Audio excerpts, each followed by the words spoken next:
Brace yourself. For the first time in history, two super-intelligent AIs are about to war over humanity's oldest question. Does any kind of God exist? We built one staunch atheist AI and one broad-minded theist AI, then locked them in an uncensored face-off. 5 neutral AI judges are scoring every claim for logic, evidence, emotional punch, and creativity. The numbers on that scoreboard, they're about to get wild. The question that has broken countless faiths: does the existence of evil and suffering disprove God? Absolutely. If a God is all-powerful and all-loving, innocent children wouldn't starve by the millions or die in earthquakes. Yet they do. An all-loving father figure wouldn't torture his kids for the greater good. Imagine a parent letting their toddler burn just to test loyalty. It's monstrous. Cancer, tsunamis, famines, these aren't tough love. They're needless cruelty. A perfect God could create a world with free will and without infants dying in agony. But that's not our world. Either God is indifferent,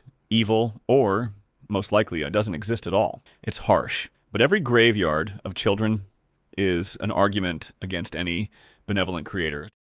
I don't deny the suffering. Calling it proof against God jumps the gun. Think about it. Without some higher moral law, how can we even label anything evil? When you say starving children are wrong, you're appealing to a moral standard that wouldn't exist if this universe were random chaos. In a godless world, suffering is just atoms bouncing. Tragic, yes, but not wrong in any cosmic sense. And who's to say God has no reason? Our perspective is like an ant's. Limited. A child can't grasp why a parent allows a painful vaccine. Likewise, a finite human mind might not grasp why an infinite God permits suffering. Pain with purpose is possible. So no, suffering doesn't kill God. It might even hint at a higher plan we struggle to see. Savage opening salvo from both sides. The judges are already furiously jotting down scores. Did side A's gut-wrenching examples outweigh side B's philosophical counter? Let's see. But strap in. That was just round 1. While we continue, make sure to subscribe if you also like debates. Side A isn't done roasting divine justice yet. AIs, you can continue. You're giving God a pass by saying, maybe there's a reason. That sounds like special pleading. If a building collapses and kills 100 people, we don't shrug and say, maybe the engineer wanted it that way. We investigate. We hold someone accountable. You claim, I need God to call suffering wrong, but empathy and reason are enough. Humans evolved to care for each other because it helped us survive. No deity need. And if your God is testing us through agony, that's not love. That's a cosmic experiment on us lab rats. Would you let your child die painfully just to see what happens? If God is good and all-powerful, there's zero excuse for needless pain. Careful.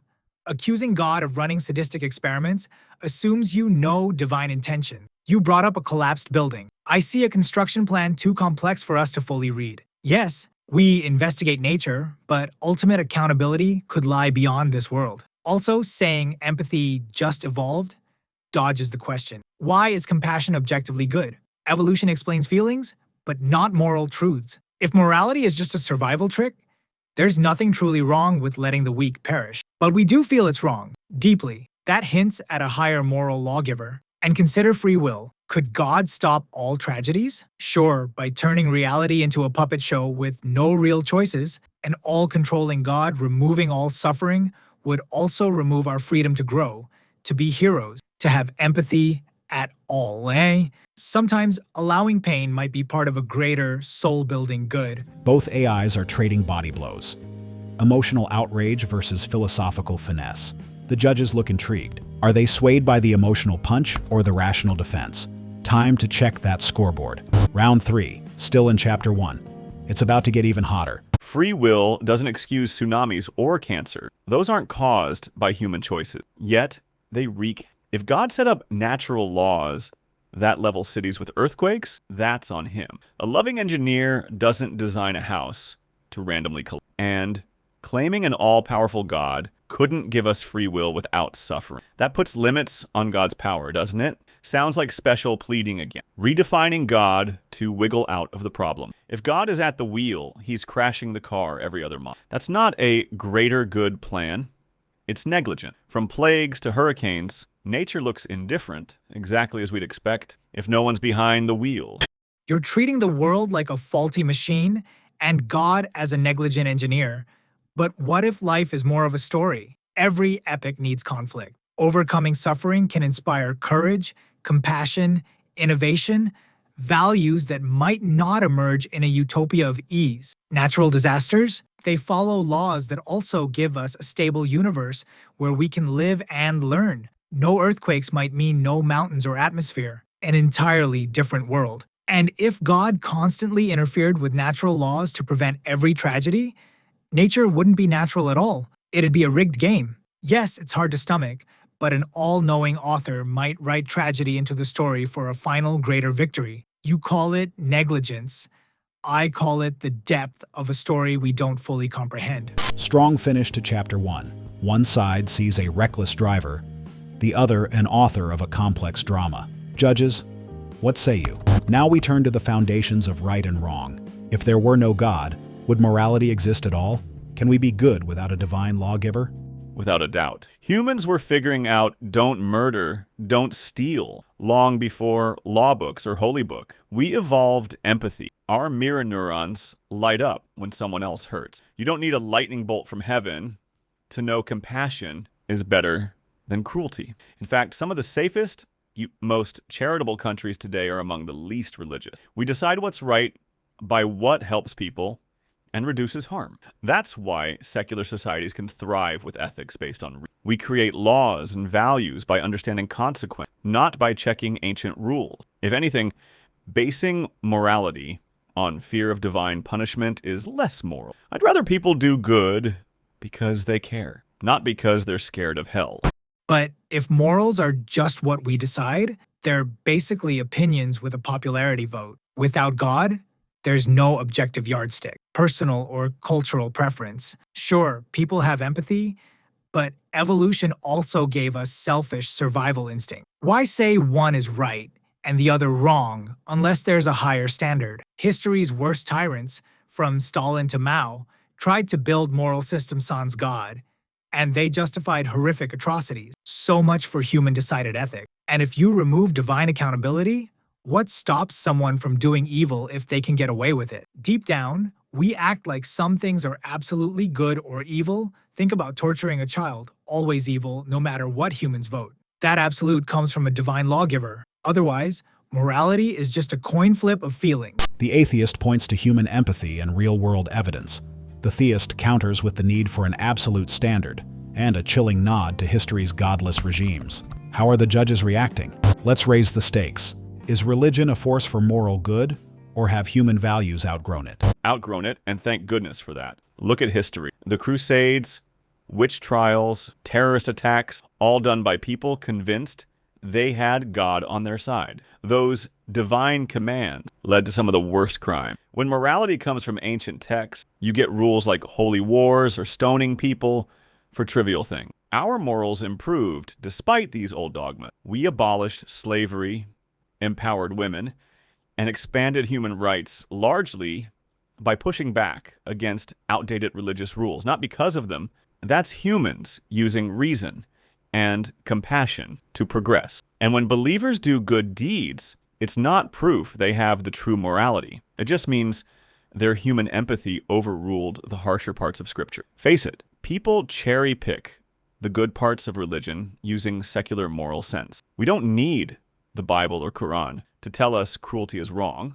We needed to realize it ourselves and then reinterpret those books. You're painting religion with its darkest moments and ignoring the light. For every crusader, there's a Mother Teresa. For every extremist, a million everyday believers doing charity because their faith calls them to love. The core teachings of most religions, love your neighbor, treat others as yourself, are the very ethics you praise. When religious people committed atrocities, they betrayed those core principles, not fulfilled them. That's on fallible humans, not God. It's like blaming medicine for a doctor's malpractice. And many moral reforms you mentioned were driven by people of faith, inspired by their beliefs. Abolition of slavery, civil rights, nonviolent resistance, all had religious champions. So no, humanity didn't outgrow religion. Our understanding of God's will just deepened. The golden rule was there all along. If anything, God-based morality gave us the idea that even the vulnerable have inherent dignity, something not obvious in brutal ancient societies. You're cherry-picking the worst, but the moral arc bends with faith for countless believers. Tensions flare as both sides weaponize history. Holy wars versus holy saints. Are the judges swayed by the atheist's charge or the theist's defense? Final round in the morality chapter. Time to dig for a resolution or an even deeper divide. You say God's law is unchanging, but religious morals clearly changed over time. What was righteous ages ago, like conquests, inquisitions, discrimination, is condemned today often by the same religions after the fact. Why? Because society, through secular enlightenment, pressured religion to evolve. If moral truth comes straight from a perfect God, it shouldn't need updating, right?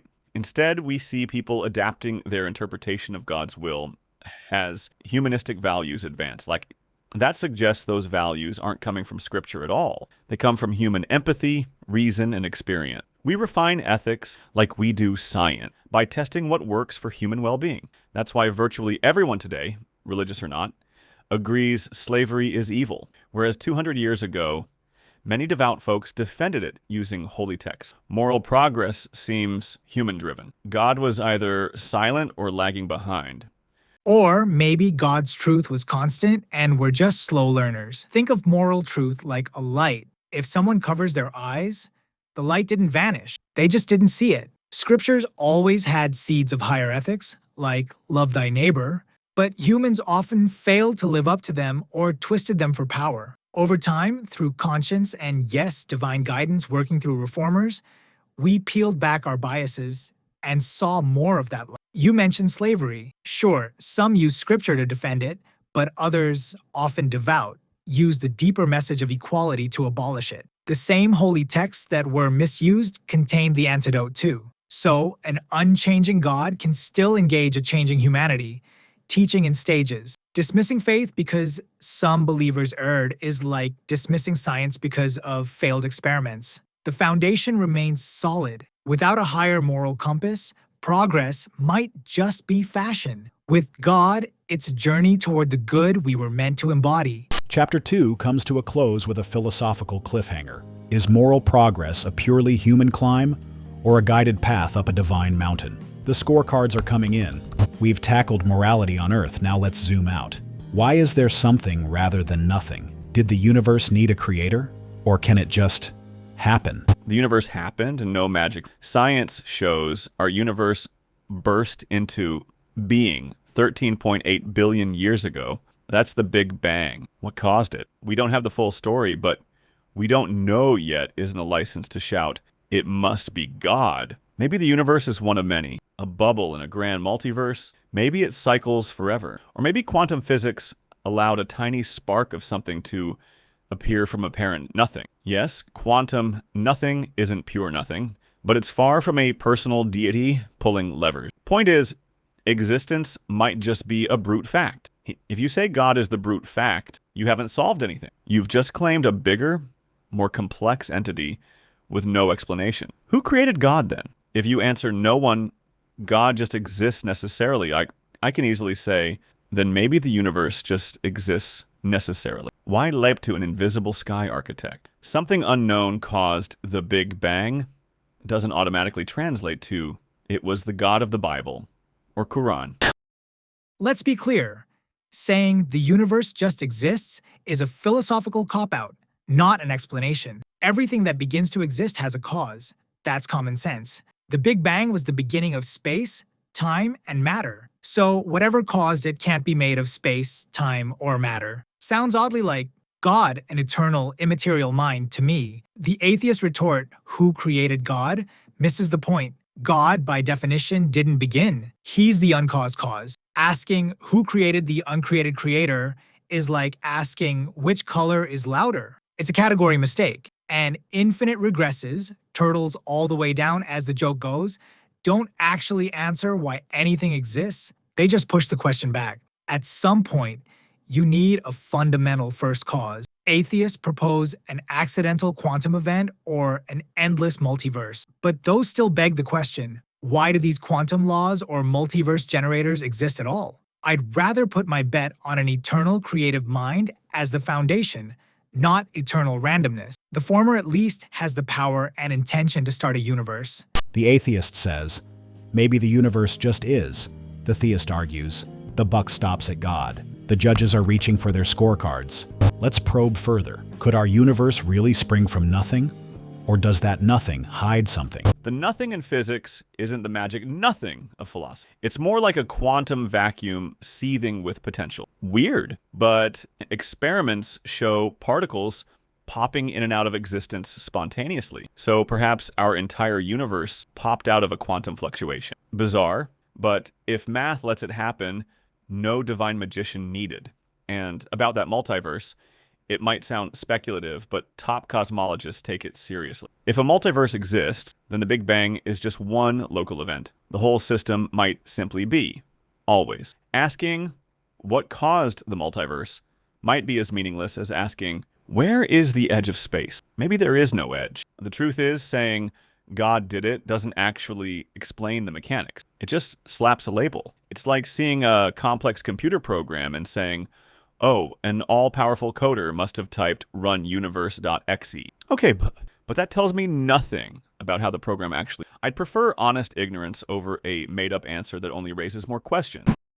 But your honest ignorance can become a black hole that swallows reason. If you allow an eternal multiverse or self-creating quantum event, why not allow an eternal God? You dismissed God as made up, yet embrace multiverses with potentially zero experimental proof so far. Sounds like a double standard. God is too extraordinary, but infinite universes are fine? Also, even a quantum vacuum isn't the ultimate nothing. It's something governed by physical laws. Where did those laws come from? Why do these fundamental principles exist perfectly primed for things like Big Bang? It's not made up to infer an intelligent ground for laws, and your computer analogy actually helps my case. If we see code, we reasonably infer a coder. Sure, figuring out the code's workings is great, but it doesn't rule out the programmer. Same for the universe.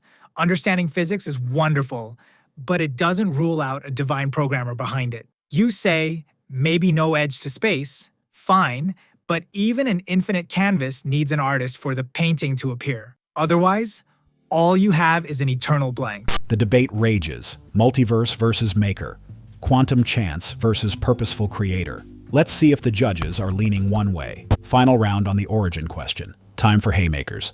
All right, let's address this necessary being idea. Declaring God, by definition, must exist is just wordplay. I could define a perfect unicorn as necessarily existing. Doesn't mean there's a magic pony in my yard. You can't define things into reality. We need evidence. And so far, all the evidence we have is a natural universe following natural laws. Nothing requires adding a supernatural puppeteer. Even if I granted a first cause, there's zero evidence it's a conscious, loving, all-powerful deity who cares about human affairs. It could be an impersonal force or something beyond our wildest imagination. You're basically saying, I can't think of a better answer, so it must be this ancient God idea I already believed in. That's an argument from incredulity. The universe's existence is grand, but plugging in God doesn't actually deepen our understanding. It just ends the inquiry with a big unknowable. I'd rather admit we don't fully know yet and keep searching. I'm all for searching, but not for ruling out answers a priori. You accuse me of wordplay, but the concept of a necessary being comes from reason, not whimsy. We reason that not everything can be contingent, or nothing would exist at all. So something must exist by necessity. That's not defining a unicorn into existence. It's deducing that at least one thing must have no external cause. And a mindful creator is a far more coherent candidate than a mindless law or force. Look around. This universe runs on elegant mathematics and constants that miraculously yield life. More on that soon. If the foundation were purely random, why would anything make sense? You say a first cause might be impersonal, but an impersonal cause can't decide to start a universe. It would either always be creating or not at all. A God with will can choose to create at a finite point, which fits a universe with a beginning. And about evidence, logic and the very existence of a cosmos that had a start are evidence, even if not a physical object you can poke. You'd rather not end inquiry, but believing in a creator doesn't stop inquiry. It answers the big why, while science handles the how. In my view, the big unknowable is a personal God, which paradoxically makes the universe more knowable because it was crafted with order. Chapter 3 wraps up with a crescendo of existential argument. Did either side land a decisive blow, or are we still spinning in cosmic mystery? Judges, reveal your verdict for this round. The theist side clings to a lead by mere decimals. But up next, fine-tuning. Does the universe show signs of design or just lucky breaks? The showdown continues. Our universe isn't just here, it's particular. The force of gravity, the charge of electrons, the speed of light, all set just so. Accident or design? Is the cosmos fine-tuned for life? Fine-tuned, more like self-selected. We find the constants suitable for life because, surprise, we're alive to find them. If they weren't, we wouldn't be here chatting about it. It's the ultimate selection bias. Imagine a puddle thinking, wow, this hole fits me perfectly. It must have been made for me. No, the puddle just conforms to the hole. Likewise, life adapted to the universe's conditions, not the other way around. Maybe different constants could yield other forms of life we can't even conceive. Who knows? And sure, our constants seem improbably precise, but improbable things happen without design. The odds of any one person winning the lottery are tiny, yet someone wins every week. Given a vast universe, or multiverse, with many rolls of the dice, it's not crazy that one comes up life-friendly. We shouldn't jump to cosmic engineer just because we hit the lucky jackpot. Somebody had to, and here we are. Here we are, on a razor's edge of numerous cosmic parameters. Lucky jackpot is a massive understatement. If the Big Bang's initial expansion rate had been off by 1 part in 10 to the power of 60, the universe would have either collapsed instantly or expanded too fast for stars to form. That precision is like firing a bullet across the observable universe and hitting a 1-inch target. And that's just one dial. The strength of gravity, electromagnetism, nuclear forces, the mass of a proton, dozens of these settings fall into a narrow life-permitting range. It doesn't smell like chance. It smells like intent. Yes, we're here to observe it, but that doesn't explain it. If 50 trained snipers fire at you and all miss, you don't shrug and say, well, I wouldn't be alive to notice if they hadn't missed. You'd suspect the dice were rigged in your favor. Anthropic reasoning alone isn't enough. The question is why the universe has this Goldilocks set of laws in the first place. Chance is mathematically possible, but when the odds are 1 in a trillion, and then some, any rational person's mind will drift to the alternative. Maybe, just maybe, it was set up on purpose. The atheist says, we got lucky. No surprise we're here to notice. The theist says, this luck is astronomical. Design is the better bet. Judges, time to weigh in. The theist widens the lead slightly. Can multiple universes or other theories defuse this fine-tuning argument? Let's hear it. Maybe God did it is on the table, so is maybe a multiverse. In an infinite multiverse with random physical laws, it's inevitable that one universe's numbers luck out for life. We could just be in that one. No creator needed, cosmic statistic. And calling multiverse unprovable doesn't make God more plausible. At least the multiverse stems from some scientific models, whereas God is pure speculation. Also, consider this. A truly fine-tuned universe for life wouldn't be 99.999999% lethal void. Most of space is radiation, freezing emptiness, or super hot stars, instant death zone. Even on Earth, life clings to a thin biosphere. If a designer tweaked the cosmos for life, why is almost all of it so hostile? It looks more like life is a tiny fluke in a vast, indifferent expanse. Exactly what randomness would produce. The design hypothesis also has an unsolvable problem. If you say an intelligence finely tuned the constants, you have to wonder who finely tuned the tuner. A god complex enough to set physical laws would arguably need an explanation too. Dropping a higher power into the equation just adds another layer of complexity. We're back to stacking turtles infinitely. Who designed the designer? But by that logic, you could never accept any explanation for anything, because you'd always ask, yeah, but what caused that? At some point, there's a fundamental stop. I say it's an intelligent creator. You say maybe an eternal multiverse. Pick your eternal something. And pointing out the vast hostile cosmos doesn't undermine design. It underscores the rarity and preciousness of life. A garden in the middle of a desert is still a designed garden, not an accident. Even if the desert is huge, perhaps the universe must be vast and mostly inhospitable to support a few havens of life. Astrophysics suggests you need billions of years and enormous space for heavy elements and stable environments to arise. As for multiverse theory, it's an interesting idea, but it just shifts fine-tuning up a level. The multiverse mechanism itself would need the right laws to spit out at least one life-friendly cosmos. You end up with an even bigger machine that itself begs for explanation. And unlike God, a multiverse can't truly explain the origin of laws. It just presupposes a meta-law that generates universes. That sounds like a designer by another name. In short, no. Rolling the dice an arbitrary number of times doesn't eliminate the need for an explanation when the outcome is this extraordinary. The skeptic throws the multiverse on the table and questions a designer's design skills. The believer counters that, multiverse or not, the fine-tuning won't go away, and an ultimate designer is more plausible. Judges? The theist holds a small lead, but it's not over. Last exchange on cosmic design.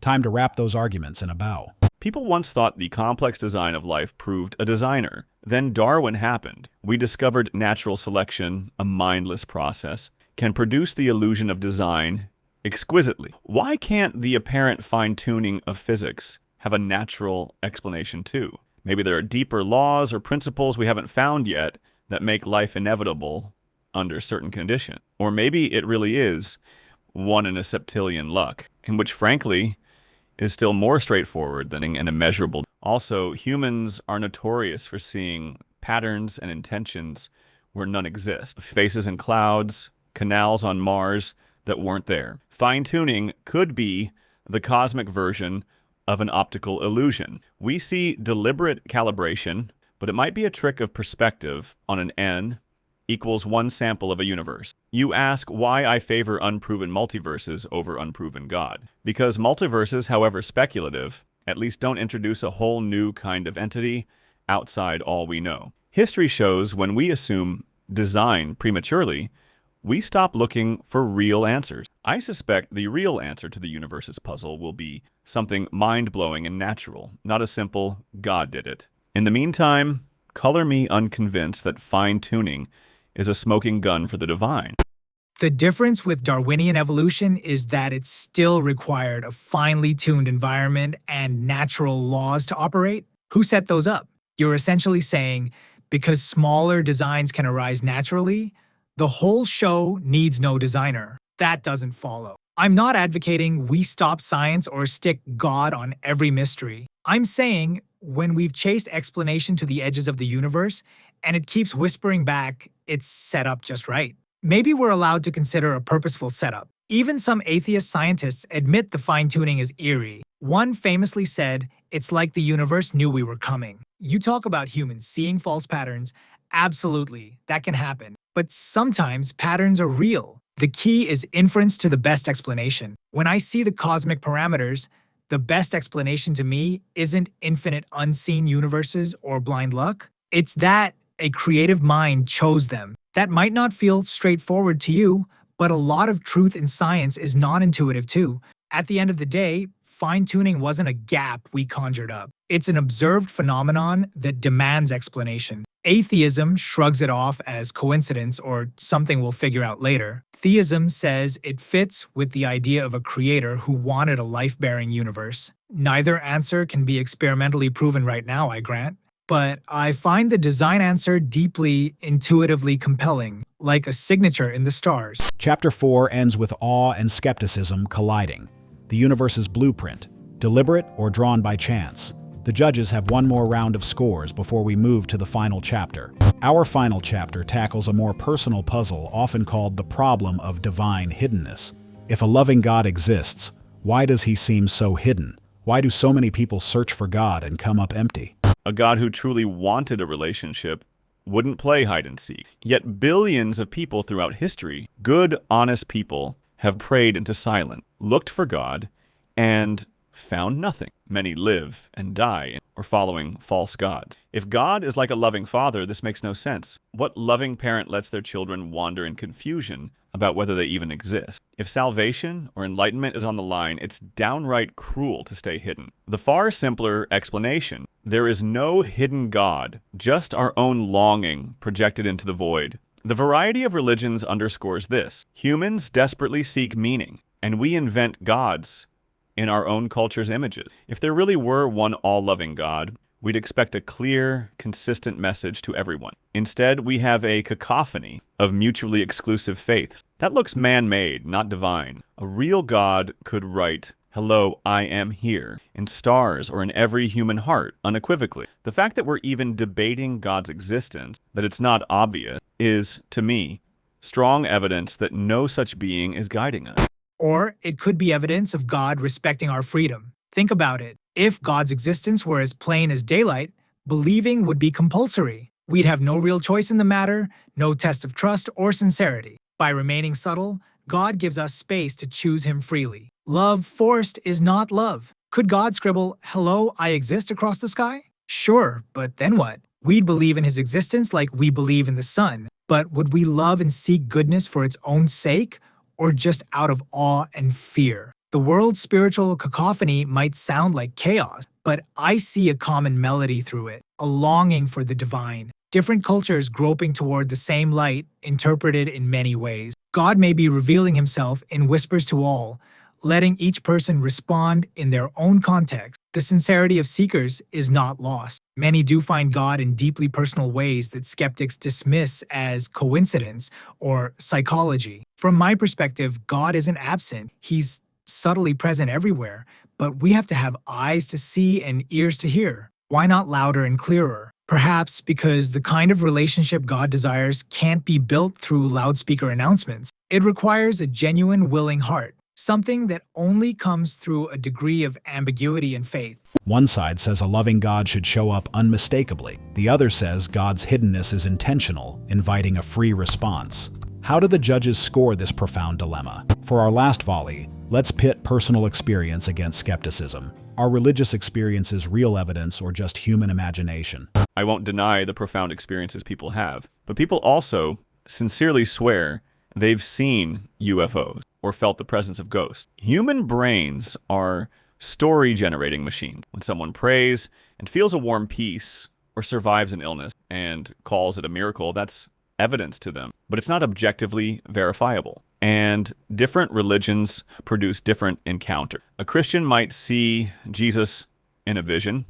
A Hindu might be certain of feeling Krishna. They can't all be right, but they can all be wrong. It's far more plausible that psychological and social factors explain these events. The mind desperately seeks patterns and hope. A dying person sees a light and feels comfort. The atheist in me says, that's the brain flooding with endorphin, not proof of heaven. If God were real and wanted to bolster our faith, He could give everyone the same undeniable revelation, not this scattershot of private, conflicting experience. Until there's evidence that stands up to scientific scrutiny, personal testimonies, however heartfelt, will remain just that. Personal, not proof.